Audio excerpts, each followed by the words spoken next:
वैसाख धीरन क्यों वाडिया जिना प्रेम बिछो।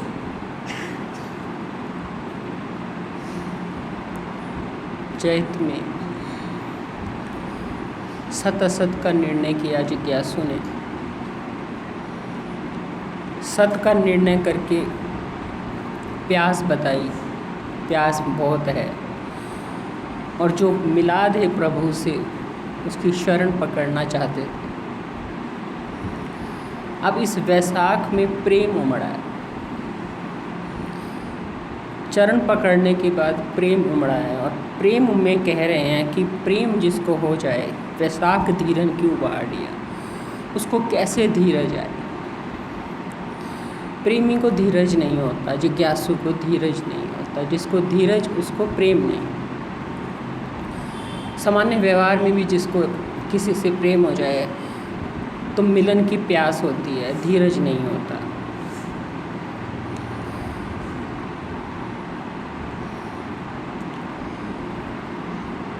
और यहाँ तो नश्वर की प्रीति त्याग करके, असत को त्याग करके सत की प्रीति जागी है, और सत की प्रीति में धैर्य नहीं है। इसलिए गुरु नानक जी कह रहे हैं कि वैसाख में धीरज नहीं है। क्यों नहीं है? क्योंकि बढ़ गया है, प्रेम बढ़ गया है, बिछो बर्दाश्त नहीं होता। बिछो के लिए धीरज नहीं रखा जाता। इस विछो को लेकर के कोई धैर्य नहीं है कि मिल जाएगा परमात्मा, जुड़ लेंगे, कल पा लेंगे। एक बार समझ में आ गया कि विश्राम तो हरि चरणों में है, विश्राम तो परमात्मा के साथ जुड़ने में है, और पहले ही उन्होंने कह दिया कि मेरे मन में बहुत प्यास है, चेत मिलाए सो प्रभु तिसके पाए लगा। तो मैं तो मिलने के लिए इतना व्याकुल हूँ कि जो मुझे मिला दे मैं उसके चरण पकड़ लूँ। अब चरण पकड़ लूँ तो मेरे मन में प्रेम जाग गया, और प्रेम जाग गया तो धैर्य नहीं आ रहा, बिछो बर्दाश्त नहीं हो रहा है। क्यों नहीं हो रहा है? कारण बता रहे हैं, क्योंकि ये सब विचार आते हैं चित्त में। इन विचारों से प्रेम पनपा है, जिन विचारों से अब पनपने के बाद वो प्रेम बिछो बर्दाश्त नहीं कर रहा। क्या विचार आते हैं? हरि साजन पुरख विसार के लगे माया धो। हरि जो साजन है अपना, एक बार बुद्धि को ये बात समझ में आ जाए, बुद्धि यानी गुरु नानक जी की भाषा में वो बेटी, वो धी जो अपने हरि रूपी परमात्मा से मिलना चाहती है, पति से मिलना चाहती है। एक बार बुद्धि इस तरह की बन जाए, सात्विक बुद्धि जो परमात्मा से मिलना चाहती है, वो इस तरह की बन जाए और अपने परमात्मा के साथ जुड़ना चाहे, उसको साजन जान ले, तो उसकी एक होश बन जाती है बुद्धि की कि परमात्मा रूपी जो मेरा पति है, जो मेरा साजन है, मेरे साथ रहता है। जैसे हमने देखा गुरुदेव ने कहा सखा, जो साथ रहे, जो सुख दुख में काम आए, जो हर पल साथ दे, हमारी हर बारे में हमारी चिंता करे, हमारे को दुख से बचाए, हमें सुख के लोभ से बचाए, हमें राग से बचाए, द्वेष से बचाए, यम से बचाए, मृत्यु से बचाए, जन्म के चक्र से बचाए, वही तो हमारा सखा है। इसलिए हरि साजन है जो हमें जन्म मृत्यु से बचाएगा, देह भाव से बचाए, देह आसक्ति से बचाए, इस माया मल से बचाए, वही साजन है। तो हरि साजन पुरख विसार के लगे माया धो। हरि साजन को विसार करके जो ये माया लग गई है, ये जो माया लगी है, इस माया ने क्या किया है, ये सबको माया अपनी तरफ खींचती है जब, तो ये सच नहीं देखने देती। इसलिए गुरु नानक जी इस वैसाख में ये चाह रहे हैं कि प्रेम का बिछो बर्दाश्त मत करो, करते हो तो कारण माया लगी है।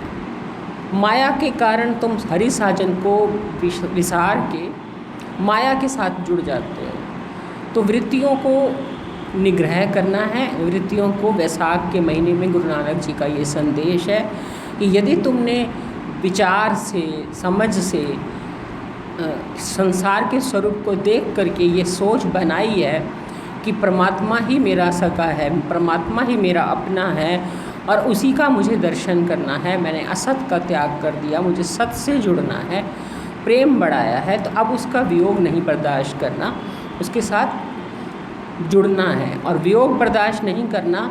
और ये निग्रह करना है कि मन जो माया, वृत्तियाँ जो माया के असर से असरवान हो जाती हैं, वो क्यों हो जाती हैं?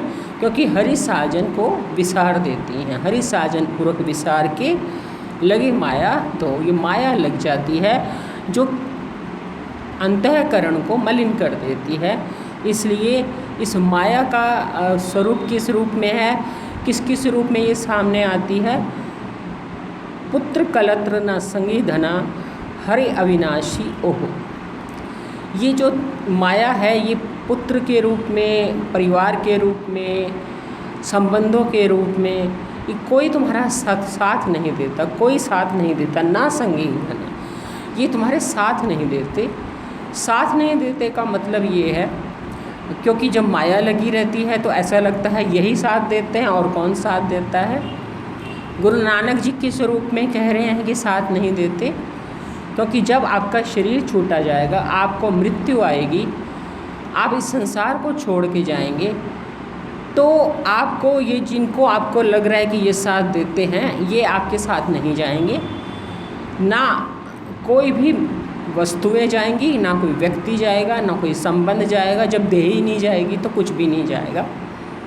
और जाएंगे तो संस्कार जाएंगे, जाएगा तो परमात्मा के साथ जाए, हमारी जो प्रीति है, जो हमने जोड़ी है, वो जाएगी और कुछ नहीं जाएगा। क्योंकि जीवात्मा जब शरीर छोड़ता है तो ना उसके साथ उसके देह जाती है, ना देह के संबंध जाते हैं, ना कुछ और जाता है। जाता है तो वो गुप्त चित्र जाते हैं जो संस्कारों के रूप में वो अपने पास रख लेता है। और ये तो हुई जीव भाव वाली बात कि संस्कार जाते हैं। और यदि ज्ञान की दृष्टि से देखा जाए तो उसके साथ उसका अनुभव जाता है, निश्चय जाता है, वो सत्संग का जो वास्तविक उसने असर अपने ऊपर डाला है वो साथ जाता है। इसलिए ये जो प्रेम का विछोह ना बर्दाश्त करने की बात हो रही है, इसके पीछे कारण यही है कि जो तुम हरि साजन पुरुष को भूल जाते हो और ये सोचते हो कि ये माया के धंधों में मैं पड़ जाऊं, ये मेरा साथ देंगे, ये साथ नहीं देंगे। क्योंकि जब तुम देह छोड़ोगे, संसार छोड़ोगे, तो ये तुम्हारा कुछ भी नहीं तुम्हारे साथ जाएगा। ये इसमें से जो भी तुम माया के कारण इधर से फंसे पड़े हो, अपने आप को लगाए हुए हो, ये कोई तुम्हारा साथ नहीं देगा। क्योंकि ये खुद सब नश्वर हैं और नश्वर को नश्वर, जो शरीर भी नश्वर है, ये भी नश्वर है। जैसे ये छूटेगा तो ये भी छूट जाएंगे, क्योंकि दोनों ही एक कोटि के हैं। तुम्हारा असली साजन जो परमात्मा है, ये तुम्हारा साथ देगा। इसलिए पुत्र कलत्र ना संगी घना हरि अविनाशी ओह। इसलिए थोड़ा सा मैं विस्तार नहीं करना चाह रही, क्योंकि काफ़ी अभी हमारे पास काम बाकी है। लेकिन एक चीज़ ज़रूर मैं यहाँ पर जोड़ना चाहूँगी, थोड़ा समय लेकर के, कि हम जब श्वास खर्च करते हैं, कहीं भी वृत्ति खर्च करते हैं या श्वास खर्च करते हैं, किसी पे भी ध्यान दीजिए। एक आदत बना लीजिए कि वृत्ति या श्वास, तो या तो वृत्ति की कीमत डाल लीजिए। जैसे हमारे गुरुदेव कहा करते हैं, वृत्ति तुम्हारा धन है, साधक का धन वृत्ति होता है। इस धन को खर्च करते हुए थोड़ा विचार करके खर्च कीजिए। या तो वृत्ति को धन बना लीजिए या फिर श्वासों की कीमत डाल लीजिए। दोनों में से कोई कर लीजिए या दोनों कर लीजिए, या जो याद आए जिस समय, दोनों में से कोई भी। इसके हिसाब से हमेशा जब कहीं खर्च करें, श्वास खर्च करें या वृत्ति लगाएं, तो ये सोच बना करके लगाएं कि जहाँ हम श्वास खर्च कर रहे हैं वो श्वास खर्च करने के योग्य भी है, समय, वस्तु, परिस्थिति, वार्तालाप, संकल्प विकल्प, सोच, ये वृत्ति देने लायक भी है। संकल्प विकल्प करने लायक, बात सोचने लायक या चिंता करने लायक, या किसी से प्रेम या राग या द्वेष या कुछ भी व्यवहारिक बात कहीं भी लगाने लगें, पहले ये एक विचार जरूर ले आएँ कि ये जो मैं यहाँ श्वास दे रहा हूँ या वृत्ति दे रहा हूँ, इतने श्वास देने के लायक ये बात है भी सही जितने श्वास मैं इसमें लगा रहा हूँ। किसी भी चीज़ में, चाहे कोई भी बात हो, खाने की, व्यवहार की, या देह की या देह वालों की, कोई भी, या परायों की या अपनों की, सबकी एक सावधानी बस इतनी भी रख लेना हम कि इतने श्वास देने भी चाहिए इस बात को, इतनी वृत्ति देनी भी चाहिए इस बात को। तो हमारा एकदम से सावधानी आ जाती है कि वास्तव में ये बात इतनी महत्वपूर्ण तो नहीं है जो मैं इसे इतने श्वास दूँ या इतनी वृत्ति दूँ। ठीक है, हो गया, ठीक है, जैसा है सब ठीक है। तो हम अपने श्वासों की और वृत्ति की कदर करने लगते हैं। तो क्योंकि हमें ये समझ में आ जाता है कि जितने श्वास हमारे पास बाकी हैं इनका हम सदुपयोग करें। यदि हम इस तरह से गवाते रहेंगे तो जो हमारे पास श्वास बचे हैं इनका सही उपयोग कैसे करेंगे। तो जितना हम बचा के श्वास चलेंगे इधर उधर भटकने से, उतना ही हम श्वासों का सही उपयोग करेंगे। तो ये जो श्वासों का सही उपयोग करने के लिए हम इधर उधर से बचाएंगे तो फिर सावधानी आएगी कि नहीं, यहाँ श्वास नहीं लगाने, यहाँ व्यर्थ श्वास नहीं लगाने, यहाँ समय नहीं देना, यहाँ शक्ति नहीं देनी, यहाँ वृत्ति नहीं देनी। तो समय, शक्ति, श्वास कहो, वृत्ति कहो, किसी तरह से भी हर चीज़ हमें युक्तिपूर्वक खर्च करनी है, क्योंकि अब हमारे पास इतना समय या इतने श्वास या इतनी शक्ति नहीं बची जो व्यर्थ गवा दी जाए। क्यों? कारण यही है कि ये सब हमारे साथ नहीं जाएंगे। जिनको इतने श्वास हम दे रहे हैं या शक्ति दे रहे हैं या समय दे रहे हैं, ये साथ नहीं जाएंगे। जब उधर समय देंगे, उधर शक्ति देंगे, उधर जो है वृत्ति देंगे, तो वो हमारे साथ जाएगा, वो हमारा धन इकट्ठा हो जाएगा। ये तो हम धन इकट्ठा कर भी लें या कुछ भी इकट्ठा कर लें, सब यहीं छूट जाएगा। तो वो धन इकट्ठा करें जो हमारे साथ जाएगा।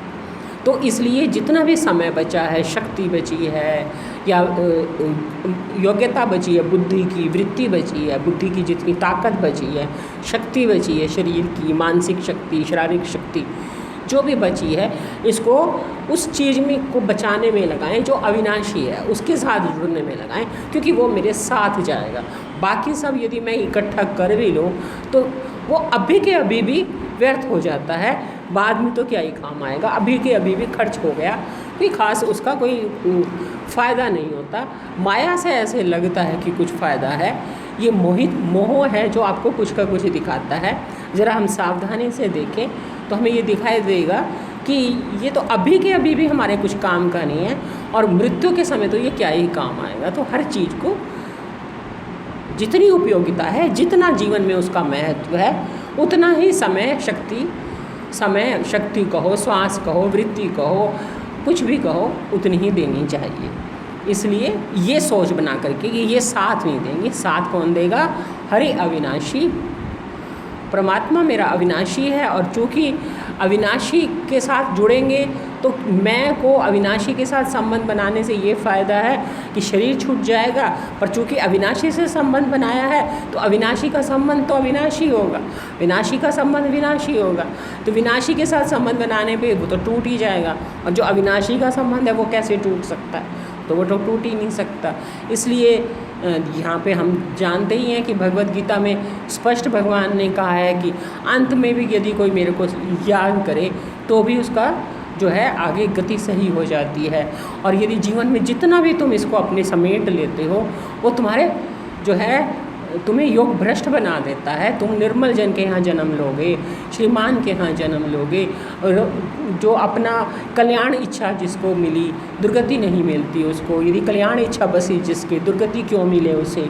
अनंत श्लोकों में भगवान ने हमें एक विश्वास दिलाया है कि यदि कल्याण इच्छा को चित्त में बसा लोगे तो एक तो दुर्गति से बच जाओगे, और यदि योग भ्रष्ट होकर के मरे, किसी कारण से काम नहीं बना, निष्ठा नहीं आई, निश्चय नहीं आया, या यूँ को अपने स्वरूप का ज्ञान भी नहीं आया, तो भी आपको कहीं ना कहीं ईश्वर फिर मौका देगा उस काम को आगे करने के लिए।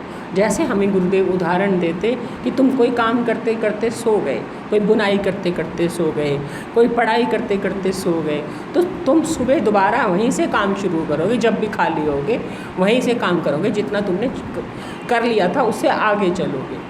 बाकी सारी विधियाँ हमें नए सिरे से करनी पड़ती हैं, क्योंकि वो विनाशी हैं। मृत्यु के बाद जब नया जन्म आएगा तो आपको ABCD दोबारा से पढ़नी पड़ेगी, अनार्थ दोबारा से पढ़ना पड़ेगा, बोलना दोबारा सीखना पड़ेगा, चलना दोबारा सीखना पड़ेगा, शब्द उच्चारण दोबारा सीखने पड़ेंगे।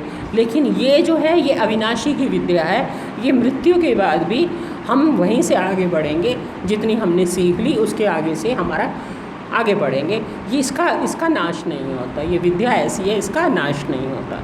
विद्या से मतलब है पढ़ी हुई विद्या नहीं, अनुभव में उतारी हुई विद्या। जितना भी हमने आत्मसात कर ली वो हम उससे आगे ही बढ़ेंगे। मान लीजिए मैं आपको एक उदाहरण देती हूँ। जैसे अब हम संवत पढ़ चुके हैं, पूज्य बीजी महाराज के पास जब हम शुरू आए थे तो बहुत लोग जो है कर्म उपासना करके आए थे। कोई कहता था मैं व्रत रखती थी, कोई कहता था मैं कुछ करती थी, और हम लोग कुछ भी नहीं करके आए थे।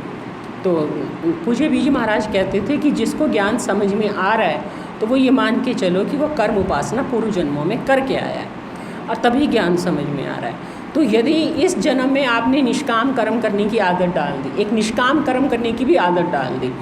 निष्काम कर्म करने का 2 तरह से होता है, बहुत बार आप सुन चुके हो, ज़्यादा विषय को बढ़ाना नहीं चाहूँगी। कि निष्काम कर्म का एक तो उद्देश्य होता है कि किसी सद्गुरु के लिए, सद्गुरु के को याद करके सद्गुरु की सेवा करना, वो भी निष्काम कर्म है। और एक यह है कि जो भी हमारे आसपास व्यक्ति रहते हैं, जो हमारे आसपास समाज रहता है, उनसे हम कोई कामना ना करें, कुछ चाहें ना, बस सेवा कर दें। वो थोड़ा ज़्यादातर लोगों को औखा लगता है, क्योंकि जिनके साथ संबंध जोड़े हुए हैं उनसे कुछ ना चाहना बहुत लोगों को कठिन लगता है। इसलिए शुरुआत में किसी सद्गुरु को, किसी इष्ट को, या ईश्वर के नाते विश्वरूप की सेवा, किसी तरह से भी एक सेवा की आदत डाल लें, निष्काम डाल लें, तो हम कर्म कर चुके, निष्काम कर्म कर चुके, तो फिर हमारा अगले जन्म में उपासना में दिल लगेगा, या इसी जन्म में हमारी उपासना वाली वृत्ति बन जाएगी। और यदि उपासना में भी अब हमारा जो है कर चुके हैं तो हमारी सीधी ज्ञान में रुचि बढ़ेगी। तो ये मान के चलिए कि इस जन्म में यदि आप निष्काम सेवा भी करने लग जाओ तो अंतःकरण शुद्ध हो जाएगा, अगले जन्म में आपको थोड़ी बहुत उपासना के बाद ज्ञान समझ में आने लग जाएगा। और ज्ञान की क्लास में ज्ञान में दिल लगता है, अंतर्मुखता में दिल लगता है, विचार में दिल लगता है, स्वाध्याय में दिल लगता है, ध्यान में मन लगता है, शब्दों की लक्षणावृत्ति में मन लगता है, बुद्धि रहस्य खोजने में बड़ा आनंद आता है, बुद्धि भेद खोलना चाहती है, रहस्य खोलना चाहती है, जीव ब्रह्म की एकता को अपनाना चाहती है, समझना चाहती है। तो फिर जो चीज़ इस तरह से आप करोगे, जीव ब्रह्म की एकता को समझने में, भेद खोलने में, रहस्य समझने में, बुद्धि लक्षणावृत्ति बनाना चाहती है, तो ये आपका धन बन जाएगा। ये धन कहीं नहीं जाएगा। अगले जन्म में आपको ये बातें एकदम से समझ में आने लग जाएंगी। कोई आपको ये जैसे रमण महर्षि हुए, तो रमण महर्षि को कोई उस जन्म में कोई गुरु नहीं थे, वो ऐसे ही छत पर लेटे हुए थे और अचानक उन्हें लगा कि मैं देह नहीं हूँ, शरीर नहीं हूँ, और अपने आप को उन्होंने अलग जान लिया। तो ये पूर्व जन्म का जो है अभ्यास होता है। पर थोड़ी सी कोई कमी रह गई, जो एक शरीर और लेना पड़ा और फिर निश्चय हो गया। तो ये जो कुछ भी जो भी हम इस सत्य की राह पर लगाते हैं, प्रेम से, श्रद्धा से, सच्चाई से, वो हमारे साथ जाता है, बाकी हमारे साथ कुछ नहीं जाता। इसलिए जितना हो सके शक्ति, समय, वृत्ति, श्वास इसको देने चाहिए, ना कि खाम खा के राग में देने चाहिए। इसलिए उन्होंने पहले ही कह दिया कि ये जो झूठे धंधे तुम्हें लगे हैं ना, मोह के झूठे धंधे, माया जो लगी है, इसमें तुम ध्यान ये दो कि जो पुत्र कलत्र ये सब तुम्हारे साथ नहीं जाएंगे, संगी नहीं है।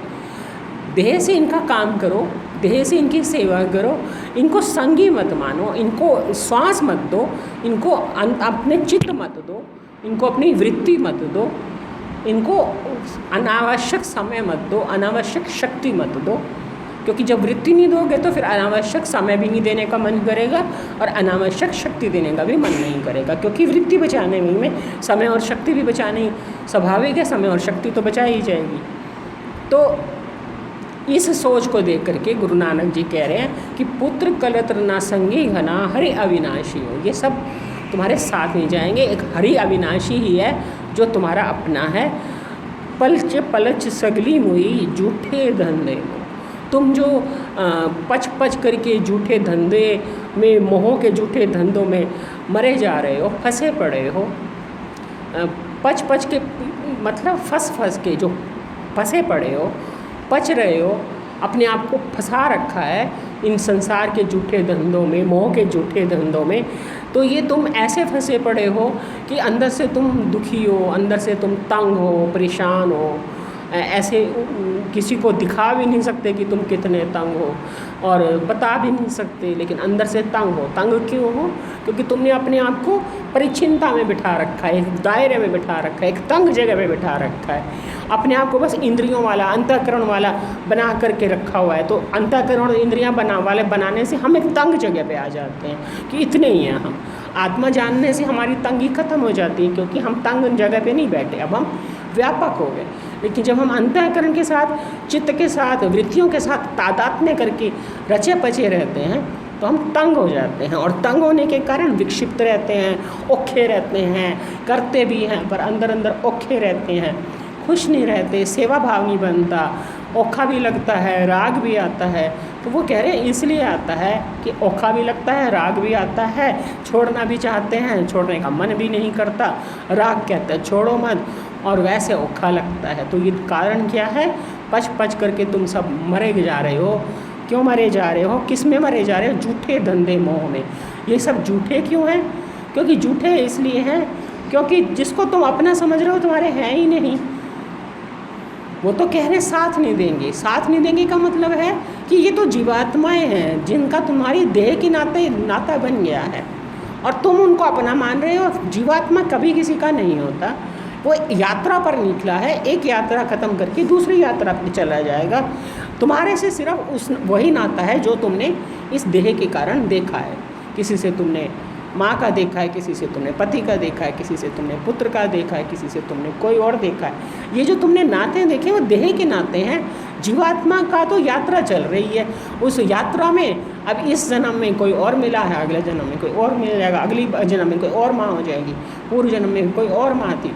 तो ये संबंध बदलते रहते हैं क्योंकि साथ नहीं देते। ये तो तुम इसको साथ मान करके, सच्चा मान करके मरे जा रहे हो, पच पच करके सब मरे जा रहे हो। पर ये झूठे हैं धंधे, झूठे धंधे हैं, मोह के धंधे हैं। अपने आप को इस झूठे धंधे मोह के जाल से निकालो। 100 हरि के नाम बिन अगे लिए खो। ये एक हरि का नाम ही है जिसके बिना बाकी सब तुम्हारे से सब छीन लिया जाएगा, तुम्हारा कुछ ही अपना नहीं रहेगा। एक हरि का नाम ही है जो जिसके बिना बाकी तुम्हारा कुछ अपना नहीं रहता, सब छूट जाता है। यदि हरि का नाम नहीं है तो तुम इस संसार से क्या ले गए? क्या ले गए? सोचने की बात है कि यदि हरि का नाम ना लिया, परमात्मा से प्रीति ना जोड़ी। सच पूछा जाए तो वास्तविकता यही है कि जब तक कोई हरि परमात्मा से जुड़ता नहीं है, कितना भी समझदार बन जाए, कितना भी सियाना बन जाए, इस दुनिया से क्या ले गया? बहुत लोग कहते हैं दुनिया से इज्जत ले गया, दुनिया से नाम ले गया, दुनिया में गुणों की उसके प्रशंसा हो रही है। वो क्या ले गया? हो रही है तो यहाँ हो रही है ना, वो साथ क्या ले गया? काम कर गया, ईंट पत्थर लगवा गया अपने नाम पे, वहाँ उसके नाम के पत्थर लगे हुए हैं, वहाँ ये लगा हुआ है, उसने नलका लगवाया, लग गया, अच्छी बात है, कर गया। लेकिन अपने साथ क्या ले गया? अपने साथ ले जाए काम वो करे जब हमारा शरीर छूटे, प्राण शरीर को छोड़ें, तो मैं को ऐसे लगे कि मैं के पास भी कुछ है, मैं खाली ना हो।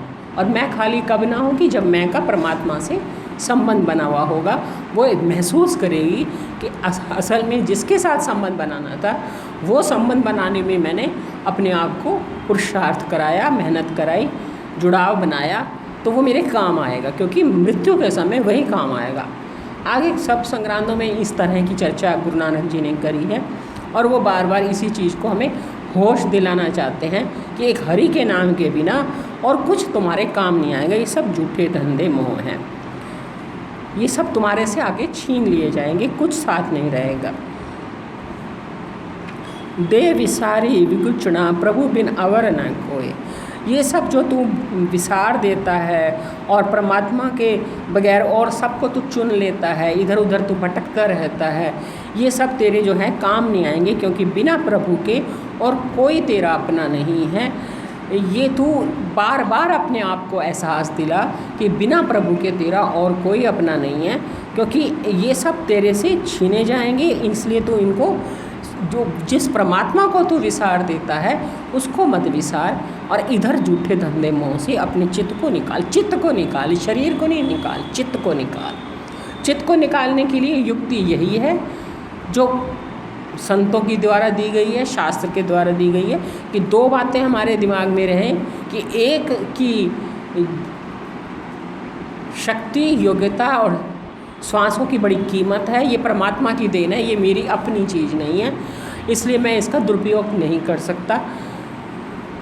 यहाँ तक कहा गया है शास्त्रों में कि सृष्टि जो भी शरीर, मनुष्य शरीर में जो कुछ मिला है उसे जो अपनी कहता है वो चोर है। अब देह में जो कुछ मिला है उसे अपनी कहना एक चोरी है, और इस देह के बाद जिन देह वालों को अपना कह दे देना तो डबल चोरी हो गई। कि पहले देह को अपना कह देना ये चोरी मानी गई, क्योंकि विचार चंद्रोदय में तो आपने पढ़ा ही है कि बार बार वो कहते हैं कि हर वस्तु जो है 5 भूतों की है और 5 भूत अपने देवताओं के हैं। तो कान जो हैं वो दिशाओं के हैं, या आँख अग्नि की है, वायु, ये सब स्पर्श इंद्रिय आदि वायु की हैं, देवताओं के हैं ये सब। तो देवताओं की बनी हुई इस एक सृष्टि को कहो या एक लोक को कहो या एक आकृति को कहो, ये देवताओं के द्वारा दी गई है, ये हमारी नहीं है। और यदि इसे हम अपनी कहते हैं, अपनी कह करके ही दुरुपयोग करते हैं, सदुपयोग करने के लिए दी गई है, दी तो उपयोग के लिए गई है, पर हम इसे अपनी मानते हैं तो अपनी मर्जी से जो मर्जी मन करता है वो उपयोग करते हैं, और ये मान करके बैठते हैं कि दी गई है, इस्तेमाल के लिए दी गई है, सही इस्तेमाल के लिए दी गई है, सही तरीके से इस्तेमाल करनी है, इस्तेमाल की मना नहीं है पर दुरुपयोग की मना है। तो फिर हम सावधान रहते हैं, और सावधान रहते हैं तो फिर जिसने हमें दी है वो हमसे जब जवाब मांगता है तो हम ये कह सकते हैं कि हमने सावधानीपूर्वक इसका इस्तेमाल किया, अपनी समझ के नहीं किया, आपकी ही समझ के किया, बस इसका उपयोग किया है, कोई चोरी नहीं करी, कोई बेईमानी नहीं करी, अपनी नहीं माना। तो बेईमानी का आरोप नहीं लगता, हम अपनी आप पर बेईमानी का आरोप महसूस नहीं करते। और यदि इसके साथ संबंधों पर भी मैंपन या मेरेपन का आरोप कर लेते हैं तो फिर वो डबल चोरी हो जाती है। इसलिए बेईमानी ना करें, ये सब क्या करें, ये सब छीन लिया जाएगा। इसलिए उस परमात्मा को मत विसार, क्योंकि बिना प्रभु के और कोई तेरा नहीं है। इसलिए तू प्रीतम चरणी जो लगे तिनकी निर्मल सोए। तो वो सब, इन सब को मत विसार, बिना प्रभु के तेरा और कोई नहीं है। इसलिए जो प्रीतम के चरणों में लग जाता है, प्रीतम यानी वही साजन, वही जिसकी प्रेम की बात करी है कि प्रीतम के चरणों में जो लग जाता है उसकी निर्मल शोभा होती है। प्रीतम के चरणों में निर्मल शोभा क्यों होती है? क्योंकि अभी जैसे मैंने कहा कि उसके ऊपर बेईमानी का आरोप नहीं लगता, झूठ का आरोप नहीं लगता, धोखेबाजी का आरोप नहीं लगता, क्योंकि उसने जो आप मैं थी उसे परमात्मा का अंश जाना और शरीर को इस संसार का अंश जान करके संसार में लगाया। पर मैं को संसार में लगाने से बचाने के लिए सावधानी रखी, शास्त्र से, सत्संग से, सद्गुरु से, जीवन में निधि ध्यासन से सावधानी रखी। और सावधानी रखने से क्या फ़ायदा हुआ कि बेईमानी से अपने आप को बचाया। संसार ना मिले ना मिले, पर परमात्मा हमारे से नाराज़ ना हो। संसार रूठे तो रूठ जाए, परमात्मा ना रूठे। इसलिए हमारे पूज्य जी ने एक डायरी में हमें सन 87 में जब सूरत आए थे, तो ये 2 लाइनें लिख कर के दी थी कि ईश्वर की निगाह में और अपनी निगाहों में मत गिरना, बाकी सब भूल जाओ। और दुनिया की निगाह में चढ़ना या गिरने की कोई महत्व नहीं है। अपनी निगाहों में मत गिरो और ईश्वर की निगाहों में मत गिरो। तो ईश्वर और अपनी निगाह 2 नहीं है, लेकिन फिर भी उन्होंने हमें सावधानी के लिए कहा, क्योंकि उस समय हम समझते भी नहीं थे इस बात को कि अपनी और ईश्वर की निगाह 2 नहीं है, एक है। हमें अपनी निगाह अलग लगती थी, ईश्वर की निगाह अलग लगती थी। लेकिन धीरे धीरे समझ में आता है कि ईश्वर की निगाह भी वही है जो हमारी निगाह है। सच्चाई से यदि हम देखें तो हम उसी निगाह से खुद को जज कर सकते हैं जो ईश्वर हमें जज करता है। तो पहले ईश्वर की निगाह में देखें कि हम ईश्वर की निगाह में कोई बेईमानी तो नहीं कर रहे। वो हमसे पूछे कि कोई चीज़ तूने मेरी उतनी ही ली ना जितनी तेरा हक बनता था, उससे ज़्यादा तो नहीं ली। तो हम कह सके कि नहीं, मैंने उससे ज़्यादा नहीं ली, मैंने उतने ही श्वास दिए उस हर चीज़ को जितने देने चाहिए थे, उससे ज़्यादा नहीं दिए, उससे ज़्यादा शक्ति नहीं दी, उससे ज़्यादा वृत्ति नहीं दी। और जहाँ मुझे देनी चाहिए थी, जहाँ मैं ऋणी थी, जिन गुरुदेव के हम ऋणी हैं, जिस विद्या के हम ऋणी हैं, जिस सत्शास्त्रों के हम ऋणी हैं, जिन ऋषियों के हम ऋणी हैं, वहाँ हमें श्वास खर्च करते हुए कंजूसी नहीं करनी, क्योंकि ऋणी है। तो वहाँ हमें कंजूसी नहीं करनी, क्योंकि यहाँ तो हमारे को खर्च करने ही चाहिए, क्योंकि दिया ही सब कुछ उसी परमात्मा ने है। तो जब जिसने दिया है वहाँ खर्च करते कोई कंजूसी नहीं। और जहाँ खर्च करने के लिए एक मर्यादा है, एक निश्चित हमें संबंध सच्चे नहीं मानने, झूठे मान करके व्यवहार करना है, वहाँ फालतू शक्ति समय नहीं देना। वो देह सहित सब कुछ है। बहुत लोग देह को छोड़ करके संबंधों को कहने लग जाते हैं, वो बहुत गलत हो जाता है। वो तो संसार में और गलत वातावरण बनाता है। पहले देह का बाकी फिर देह वालों को भी। नहीं तो देह वालों के काम को सेवा बना लो, या सेवा बनाने का मतलब ये है मन से भी सेवा, तन से भी सेवा, लेकिन चित्त नहीं देना, राग नहीं देना, वृत्ति बचा के रखनी है, खुद को बचा के रखना है। और खुद को बचाने के लिए ये समझ आनी चाहिए कि प्रभु बिन अवर न कोई, प्रीतम चरणी जो लगे तिनकी निर्मल सो। तू अपने आप को प्रीतम के चरणों में लगाएगा तो तेरी निर्मल शोभा है। यदि तू अपने आप को प्रीतम के चरणों में नहीं लगाता तो तेरी क्या शोभा है? तो मैला कर लिया। जैसे कबीरदास जी ने कहा ना कि संत कबीर ने ऐसी ओढ़ी चदरिया कि जो कि त्यों रख दी नी चदरिया। तो हर चीज़ को ओढ़ो, पर ऐसे ओढ़ो कि जो कि त्यों रख दी नी चदरिया।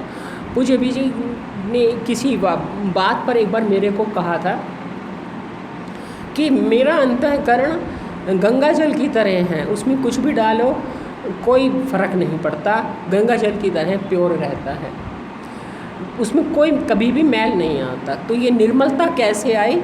और वो कई बार ये भी कहा करते कि यदि मैं तुम्हारे अंतःकरणों के बारे में सोचती रहूं, कौन क्या है कैसा है ये सोचती रहूं, तो फिर मैं अपना काम कैसे करूं, मैं श्रवण मनन निधि ध्यासन कैसे करूं।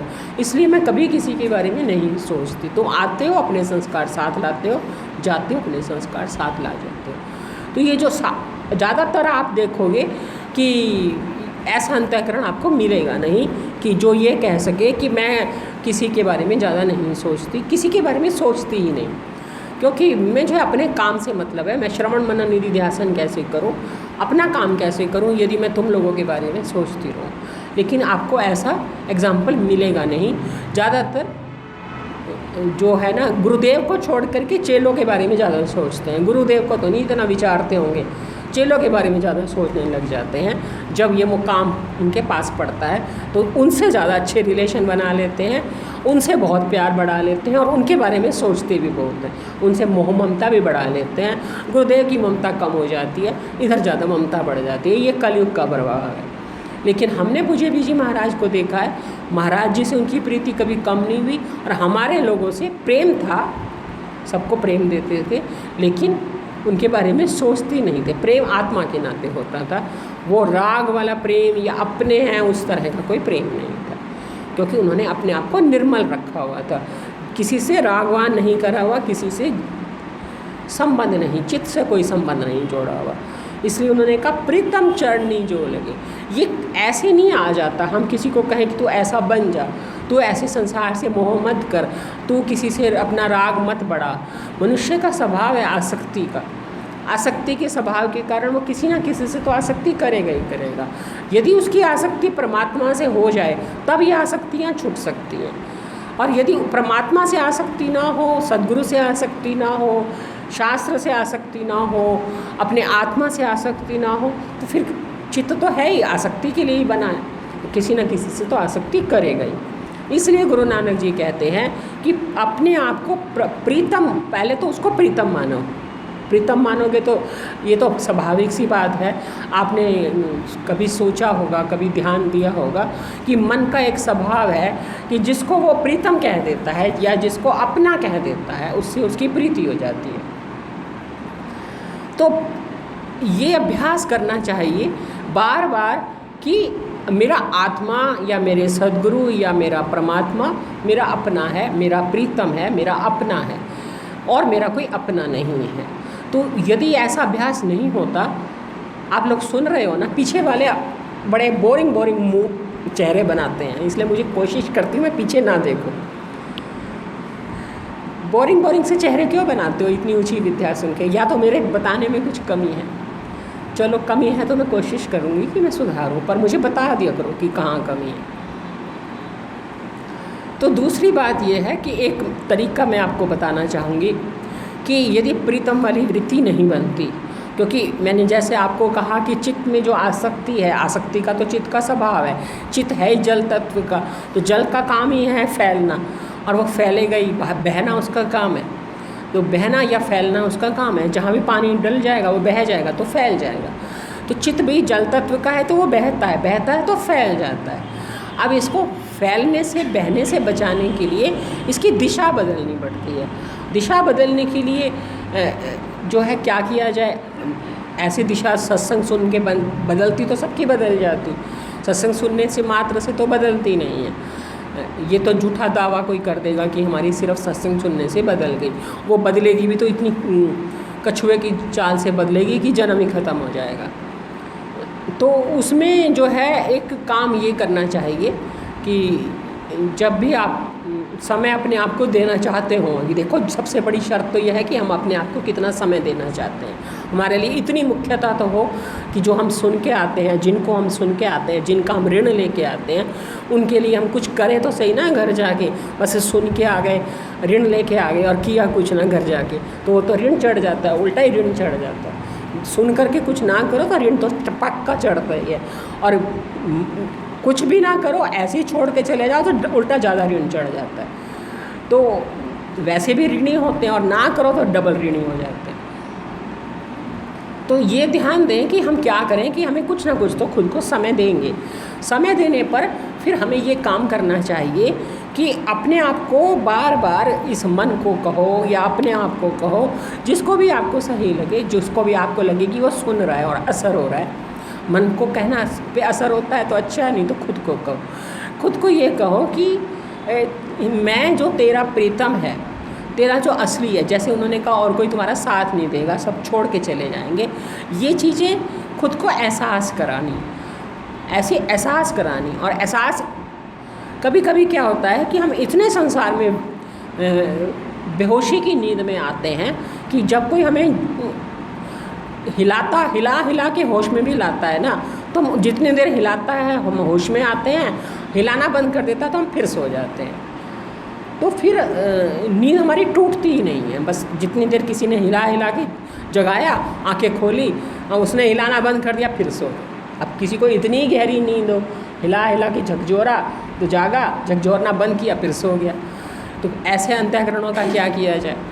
तो ऐसे अंतःकरणों के लिए ये उपाय है कि वो खुद को झकझोरें, खुद को भी झकझोर के जगाएं, खुद को भी ऐसे बार बार जगाएं कि ये जो तेरे अंतःकरण में इतनी प्रीति है संसार के लिए, ये तेरे काम नहीं आएगी। तो ये बार बार खुद को एहसास कराएं। जब जब प्रीति करने लगे तब तक खुद को एहसास कराएं कि तेरी जो ये प्रीति है ये तेरे काम नहीं आएगी। तू परमात्मा को अपना प्रीतम जान, वो तेरा अपना प्रीतम है, क्योंकि वो तेरे साथ जाएगा। तो इसलिए जब तू प्रीतम के साथ लगेगा, तेरी उसकी शरण में जाएगा, उसके चरणों में लगेगा, उसके पीछे लगेगा, उसका चरण पकड़ लेगा, तो तेरी शोभा भी निर्मल होगी। नहीं तो तेरी क्या शोभा है? आया खाया संसार का इतना देखा जाए, सामान्य व्यक्ति को यदि देखा जाए, ऐसे तो हर कोई संसार का ऋणी है। ये संसार में आए, क्या कहा जाए, ये बातें कहने में बड़ी अजीब लगती है, सोचने में तो अजीब नहीं लगती, कहने में बड़ी अजीब लगती हैं कि कितना कुछ इस संसार का हमने किसी कईयों की मेहनत का खाया लिया, मनोमन गेहूँ खा लिया, कितना पानी पी लिया, उसको इम्प्योर करके छोड़ दिया, कितना ही हमने इस संसार में प्रदूषण फैलाया। हर व्यक्ति कितना प्रदूषण फैला रहा है इस पृथ्वी पर, कितनी वायु ऑक्सीजन लेकर के उसको कार्बन डाइऑक्साइड बदल के प्रदूषित कर रहा है। वायु प्रदूषित की, जल प्रदूषित किया, पृथ्वी प्रदूषित करी। और कुछ लोग तो ऐसे होते हैं कि वैसे भी प्रदूषण फैलाते हैं, अपने संस्कारों से भी प्रदूषण फैलाते हैं, अपने विचारों से भी प्रदूषण फैलाते हैं। तो कई एक भौतिक शरीर के रूप में भी हमने संसार को कितना प्रदूषण फैलाया है। हर व्यक्ति का एक प्रदूषण में कहीं ना कहीं रोल है। खाया तो जो लौट करके प्रदूषण लिया तो अच्छा, पर दे दिया प्रदूषण, और पिया तो लिया तो अच्छा, फिर प्रदूषित कर दिया। क्योंकि ये शरीर है ही मल का थैला, तो प्रदूषित ही करेगा। तो यूँ देखा जाए तो आए दुनिया में बहुत कुछ दुनिया से खाया और प्रदूषित करा और चले गए बोझा लेकर के। मतलब इसी सृष्टिकर्ता की बनी हुई सृष्टि को गंदा करने के लिए आए और कुछ नहीं किया। मतलब उस तरह से देखा जाए, जो इंसान सामान्य लोग हैं वो ज़्यादा यही कुछ करके मर जाते हैं, किसी का कुछ भला नहीं करते, ना अपना भला करते हैं ना दूसरों का भला करते हैं। मैं मेरा भी उन्हीं को करते हैं जो वो भी प्रदूषण फैलाने वाले हैं। कोई वो भी बहुत महान नहीं है, वो भी खाने और प्रदूषण फैलाने के अलावा क्या करते हैं। तो उनसे भी इतना राग करते हैं जिन्होंने आगे प्रदूषण ही फैलाना है। तो ऐसे प्रदूषण फैलाने वाले अंतःकरणों से और खुद भी प्रदूषण फैलाने वाले, तो इनकी क्या निर्मल शोभा। ये तो प्रदूषित करके चले गए इस सृष्टि को, और क्या किया। तो यदि हम परमात्मा के साथ नहीं जुड़ते तो सभी उसी कोटि में आते हैं, प्रदूषण ही फैला रहे हैं, सृष्टि को, साफ सुथरी सृष्टि को गंदा करके ही जा रहे हैं, कुछ और का कुछ खास नहीं किया।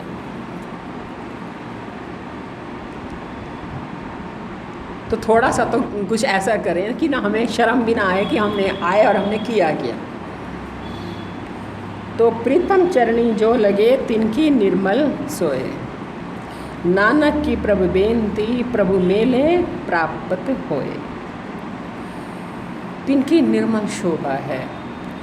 नानक की प्रभु बेनती है, प्रभु से नानक की ये विनती है कि प्रभु मेलो प्राप्त होए, प्रभु तुम मुझे मिलो कैसी कि नित्य प्राप्त हो जाओ, ऐसे प्राप्त हो जाओ कि कभी बिछड़ो नहीं। ये मेरी विनती है, आप रूप से मिल जाओ। और ये ध्यान रखना कि यदि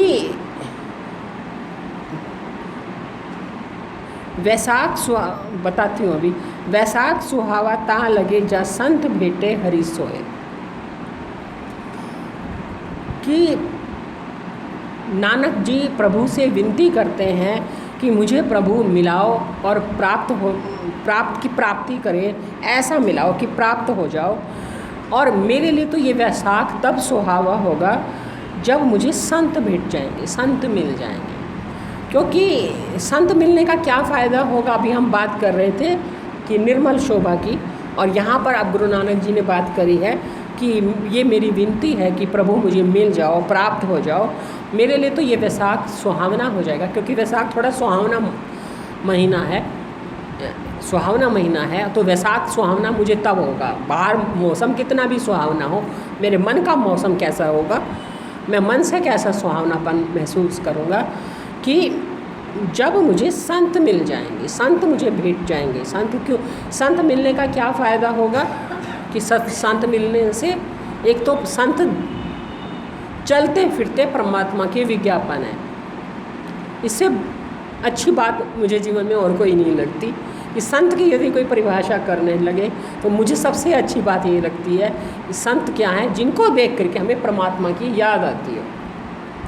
उनके दर्शन से ऐसे लगे कि मान लीजिए इनके माध्यम से हम परमात्मा से जुड़ सकते हैं, ये हमें परमात्मा से जोड़ने के रास्ते हैं, ये उनका विज्ञापन है। इन्हीं की क्रियाओं से, इन्हीं के भावों से, इनके आचरण से, इनके विचारों से हमें परमात्मा की याद आती है, इसलिए वो परमात्मा का विज्ञापन करते हैं, चलते फिरते परमात्मा का विज्ञापन है। तो वैशाख मुझे तब सुहावना लगेगा जब मुझे संत भेंट जाएं जो हरि को मिलाने वाले संत हैं, क्योंकि वो हरि का विज्ञापन करेंगे। तो मैं ऐसे तो हरि को भूल भी जाऊं, पर संत को देख करके मुझे हरि नहीं भूलेगा। तो संत को देख करके मुझे दुनिया तो याद नहीं आएगी। आपने कभी, पता नहीं अब मैं कैसी कैसी बातें कर जाती हूँ, क्योंकि मेरा दिमाग ऐसा ही, मैं सोचती थोड़ा ज़्यादा हूँ। कभी कभी आपने पता नहीं सोचा होगा कि नहीं, एक चीज़ ध्यान दी होगी कि मैंने बहुत ध्यान दी है, मैं बहुत सालों से देखती हूँ, मतलब छोटी सी उम्र से ही इस चीज़ को नोटिस करती हूँ। आज से कोई 50-55 साल से ही देख रही होंगी, मतलब 7-8 साल की उम्र से देख रही होंगी, 52-53 साल से। तो एक चीज़ मैंने देखी है कि हर व्यक्ति के ना वाइब्रेशन होते हैं। तो जब किसी से बात करो ना, और यदि वो व्यक्ति बहुत अंतःकरण में संसार रखता हो, तो वो बात करके जाएगा तो हमारे अंतःकरण में भी संसार चलने लग जाएगा। फिर हमें काटना पड़ता है कि ये क्या हो गया, ये इससे बात करके मेरे अंदर क्यों संसार चलने लग गया। तो किसी लोगों के साथ बात करने में वो जिस तरह से आंखें करके या बात करने का तरीका करके बात करते हैं, इतना महत्व दे के संसार की बात करते हैं कि हम कितना भी बचा लें, थोड़ा बहुत हमारे अंतःकरण पे भी असर हो जाता है ना। और कुछ लोग ऐसे सिंपल वे में बात करते हैं कि वो बात करके कितनी भी संसार की अपनी बातें करके चले गए, सिंपल वे में करके चले गए, उनके जाने के बाद हमें कुछ नहीं फूरता। ठीक है, हमने उनसे बात कर ली, पर हमारे अंदर कोई पुरने नहीं पुर रहे। एक तो ये मैंने चीज़ नोटिस करी है। दूसरी ये चीज़ करी है कि कोई हमारे घर में बैठ के चला गया। जब मैं छोटी थी तो मैं ये चीज़ बहुत, मतलब मुझे बड़ी, मैं पकड़ में आती थी मेरे। तो फिर मैं थोड़ा सावधान रहने लगी कि जैसे कोई बैठ के चला गया, ख़ास तौर से ये चीज़ मैंने जेंट्स के लिए थोड़ा महसूस करी है कि जैसे कोई घर में रिश्तेदार आए तो बैठ के चले जाएं और वो अपने वाइब्रेशन छोड़ जाएं, तो उस जगह हम बैठें तो हमें अच्छा नहीं लगेगा, हमारा मन कहेगा इस जगह ना बैठिए, इस जगह छोड़ दें। वो उसमें थोड़े वाइब्रेशन ऐसे आएंगे कि बैठने का मन नहीं करेगा। तो ऐसे हर व्यक्ति के बोलने से वाइब्रेशन आते हैं, देखने से वाइब्रेशन आते हैं, उसके बैठने की जगह से भी वाइब्रेशन आते हैं, और खाया हुआ बना के खिलाने में भी वाइब्रेशन आते हैं, बहुत जगह से आते हैं। तो वाइब्रेशंस तो बहुत जगह से आते हैं। ये तो 4-5 मैंने आपको बताया, कई तरीके से आते हैं। इवन दरवाज़ा खोलने और बंद करने से भी पता चल जाता है कि किसके अंतःकरण में कितना संसार है। तो ये चीज़ इसलिए वो कह रहे हैं कि भाई हमें इस तरह का बना दीजिए कि हम जो है अपने आप को परमात्मा से ऐसे जोड़े रखें कि हमें किसी के जो है ना संसार से हमारे को इतना ही बस ऊपर का नाता बने। सिर्फ जो है संत जो है ना वो हमें मिल जाएं, जिनके वाइब्रेशन से हमें एक फीलिंग आए कि कोई हरि की बात कर रहा है, कोई हरि के साथ मिला हुआ है। उनके देखने से हमें ईश्वर की याद आए, उनके बोलने से हमें ईश्वर की याद आए, उनके आवाज़ वो हमारे शरीर को लगाएंगे, आवाज़ बातें वो संसार की भी करें तो भी हमें उसमें हरि की याद आए। तो इसलिए वैशाख सुहावा तब लगे ता लगे जहाँ संत भेंटे। जब संत मिल जाते हैं ना तो हर बात में हरि याद आता है और कोई याद नहीं आता। ये संतों की खास बात है कि जिनको देखते ही, उनको छूने से, देखने से, उनकी हंसी से, उनके बोल से, उनकी हर बात से हमें हरि याद आता है। इसलिए वैशाख मुझे तो तब सुहावा लगेगा, गुरु नानक जी कहते हैं, जब कोई संत मिल जाए मुझे, और संत मिल जाएगा तो हरि मिल जाएगा। क्योंकि मेरी विनती ये है कि प्रभु मुझे मिल जाए, वो मुझे प्राप्त हो जाए, और मेरे लिए वैशाख तब सुहावना है जब मुझे संत भेट जाए, और संत को भेंट करके मुझे क्या देगा? हरि देगा। संत से क्या? संत अपने आप से नहीं मिलाता। संत की पहली शर्त है कि परमात्मा की याद कराता है, दूसरा वो अपने से नहीं मिलाता, हरि से मिलाता है। जो अपने से मिलाता है वो असंत है, संत नहीं। ये मैं नहीं कह रही, ये बहुत अनुभवी संतों ने ये बात कही है। संतों की बात है, मेरे घर की खेती नहीं है। संतों की यही पहली बात, जिनको देख करके हरि याद आए वो संत। दूसरा, जो खुद से ना मिला करके संत हरि से मिलाए वो संत है। जो खुद से मिलाए, बीच में दलाल खुद बैठ गया, पंडित खुद बैठ गया। अरे पंडित का काम परमात्मा पति से मिलाना है, पति पत्नी से मिलाना है, खुद थोड़ी, वो तो गया अपना काम करके। तो परमात्मा से मिलाए, परमात्मा से मिलाए। परमात्मा यानी निर्गुण निराकार परमात्मा से, सच से, आप से, वो आपसे ही मिला। इसलिए पूज्य जी कहते थे, वो दर्शन क्यों नहीं करते जो मैं कराना चाहती हूँ? मेरे दर्शनों से क्या होगा? जो दर्शन मैं कराना चाहती हूँ वो दर्शन करो। लेकिन वो दर्शन कोई करना औखा लगता है। ये सब सौखे लगते हैं क्योंकि क्रिया है, ऊपर है, इसमें हमें थोड़ी देर की संतुष्टि होती है। परम संतुष्टि तो देखो अपने स्वरूप से ही है। परम संतुष्टि अपने स्वरूप से, और फिर सद्गुरु भी तो उसी से ही रीझते हैं, वो भी तो उसी से ही रीझते हैं। वो भी तो यही चाहते हैं कि तुम अपने आप से जुड़ो, शरीर से ना जुड़ो, और खुद मुझे भी ना शरीर बनाओ। इसलिए कभी भी मैंने नहीं देखा कि पूज्य जी महाराज को किसी ने शरीर कहा हो, शरीर समझ के बहुत प्यार दिखाया हो और वह उस पर राजी हो गए, या कोई शरीर की उनकी स्तुति करता हो, शरीर को उनके प्रसन्न करना चाहते हैं और वो राजी हो गए। अच्छा नहीं लगता। ऊपर की ये झूठे धंधे मोह से तो वो खुद को पहले ही निकाले हुए हैं। हमारे झूठे धंधे मोह में कैसे फंस जाएंगे? वो तो पहले अपने आप को ही माया से निकाल चुके हैं, झूठे धंधे मोह से निकाल चुके हैं। जो खुद के ऊपर अपनी अंतःकरण को जीत चुके हैं, अपनी प्रकृति को जीत चुके हैं, वो दूसरे की प्रकृति में कैसे फंस जाएंगे? वो मन का स्वभाव नहीं जानते। इधर मन का जैसा भी मन है उसको जीत चुके हैं, तो क्या फिर जिसको जीता है उसकी कमजोरियाँ नहीं जानते, सब जानते हैं। तो वो दूसरे के मन के चक्कर में कैसे फंस जाएंगे? या अपने ही नहीं फंसे, वो नहीं फंसते।